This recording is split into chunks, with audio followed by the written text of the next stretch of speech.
Was goody watch EVC? Was good fight fans, boxing heads around the world? Be Marsh with another boxing video. So the man Guillermo Rigondeux has been reinstated by the WBA to be the WBA super champion at 122 pounds at super bantamweight.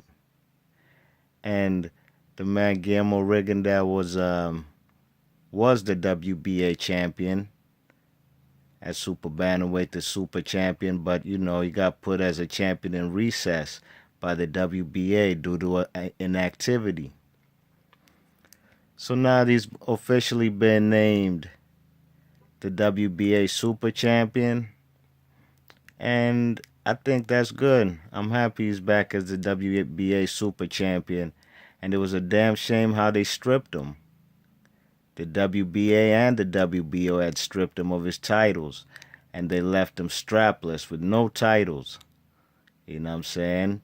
And he was only left with the lineal championship, the lineal title. I don't know if he still has it. I think he still does, because he's definitely the best man at 122. He's the undisputed champion. Even if he ain't got the belts, he's definitely recognized worldly as the undisputed champ of 122 pounds.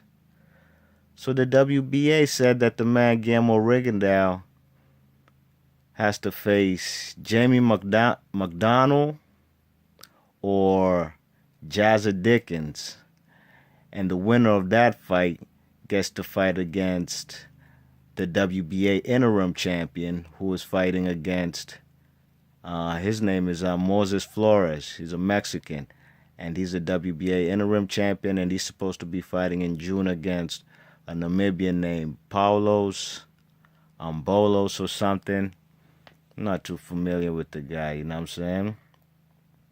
So the WBA is basically setting up like a kind of tournament. The winner of the Paulos Ambolos and Moises Flores fight gets to fight the man Guillermo Rigondeux. The winner of Guillermo Rigondeux versus either Jamie McDonald or Jazza Dickens, two guys out of the UK. So, I'm glad that the man Rigondeux's, he was basically going to take this case for him being reinstated as a WBA super champion. He was basically seeking legal action. He was basically going to take the WBA to court. But the WBA agreed to reinstate him back as a super champion, which he should have been. It was a travesty how they took the man's belts. And this is basically his lifeline, boxing. And the belts are his bargaining chips. And the man ain't afraid to fight anybody. You already know the deal with Rigondeux. People ain't trying to fight him.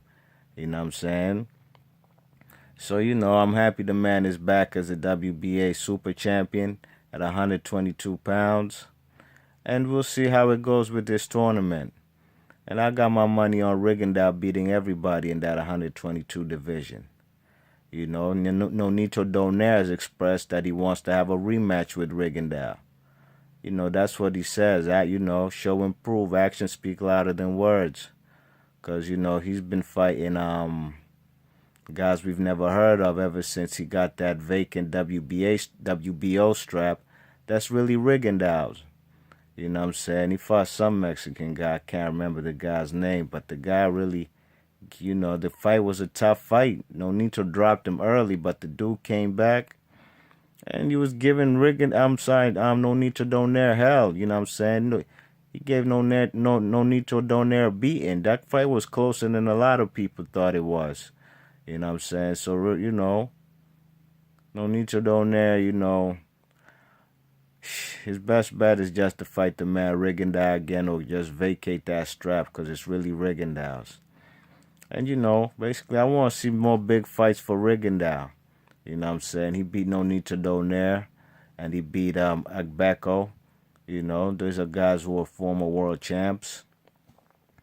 But at this stage of his career, because considering Rigo's an older guy, he doesn't have too much time left in the sport.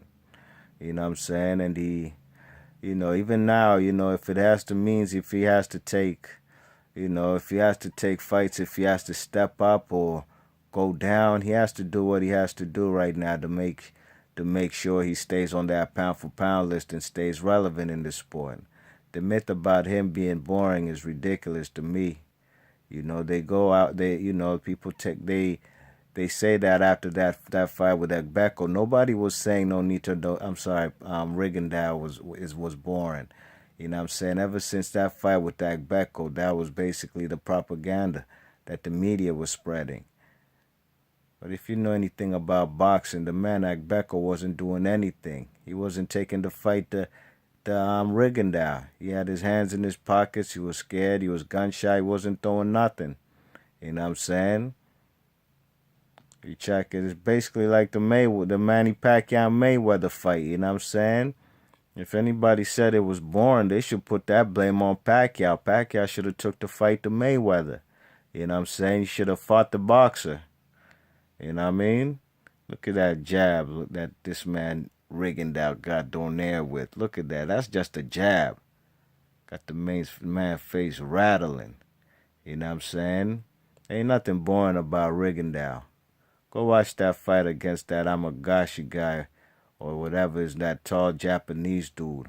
They fought on like a New Year's of 2015. New Year's Day. Go check that one out. Tell me if the man's boring. Go watch this fight with Donaire. Tell me if that fight was boring. You know what I'm saying? His last fight on TV when he fought on that Miguel Cotto and Canoli undercard, I mean, he fought a guy. I mean, the guy was a lesser opponent, but really and truly, I mean, Rigondeaux hadn't been in the ring for a long time. He ain't going to go fight a killer. The fight, I ain't going to lie, wasn't that exciting. Rigondeaux wasn't throwing that much, but the guy wasn't throwing anything. So let's be honest, the man Rigondeaux won every round of that fight. You check it? People want him to step on the gas and take the man out. You know, maybe that's his style. You check it? He's beating the man on points. He don't got to exert himself. You know what I'm saying? But if a man comes and takes the fight to Rigondeaux, man, Rigondeaux's gonna fight, man. He's gonna stay in the pocket and he's gonna pop shot you with that jab. This man is one of the hardest hitters in his division, and in as far as the low weights are concerned, man, he's one of the hardest hitters. You know what I'm saying? That's just his jab right there. So I want to see Rigondeaux more on TV. I hope Rock Nation. I mean, they gave Dusty Hernandez a card in a main event in his hometown in D.C. yesterday.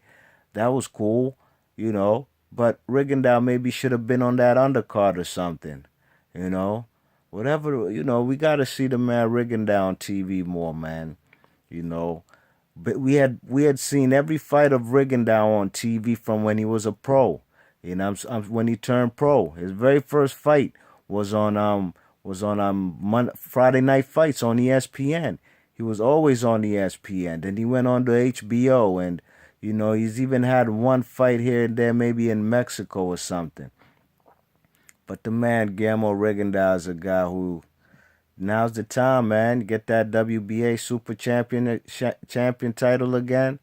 And, man, hopefully he can step on the gas and make big fights, you know what I'm saying?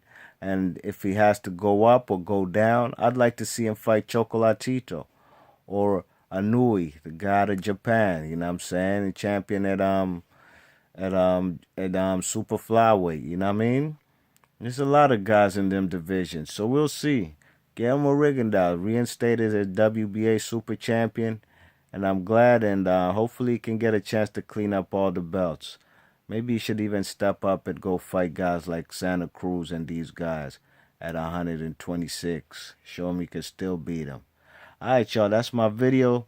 Let me know what y'all think about my man Rigo getting back his WBA Super Championship, Super title again at 122. Let me know who you think he should fight and what are his odds against guys like Jamie McDonald and Jazza Dickens and the winner of the Moises Flores and the Namibian guy, Paulos Mbolos or something. Alright, let me know, man. Hit that thumbs up if you like the video and please subscribe. Be Marsh Boxing. Peace.